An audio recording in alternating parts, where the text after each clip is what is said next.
সাইয়েদনা মুসা আলাইহিস সালাম তার চাচাতো ভাই কারণকে বলেছিল সম্পদের যাকাত দাও, এ সম্পদ আল্লাহ দিয়েছে। কারণ বলে আল্লাহ দেয় না, ইন্নামা উতিতুহু আলা ইলমিন ইনদি, আমি আমার ইন্টেলেক্ট, আমার সৃজনশীলতা, আমার বুদ্ধিমত্তা খাটিয়ে সম্পদ উপার্জন করেছি, আমি যাকাত দিব না।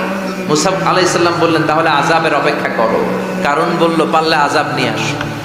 রব্বুল আলামিন বললেন ফাখাসাফনা বিহি ওয়া বিদারিহিল আরদ, ও মুসা নিরাপদ দূরত্বে তুমি সরে যাও, আমি এখনই কারণকে তার সব সম্পদ সহ জামিনের মধ্যে দাবিয়ে দেব। কারণ তার সম্পদ সহ জামিনে দেবে যেতে লাগলো। আমি জায়গাটা নিজে দেখে এসেছি। মিশরের রাজধানী কায়রো থেকে 120 কিলো দূরে ফাইয়ুম নামে একটা জেলা আছে, ওই জেলায় বাহিরা কারণের সব সম্পত্তি আল্লাহ জামিনে দাবিয়ে দিয়েছে। হাঁটু পর্যন্ত দেবে যায়, সে ভেবেছে আমি বেঁচে যাব। কোমর পর্যন্ত দেবে গিয়েছে, বেঁচে যাব।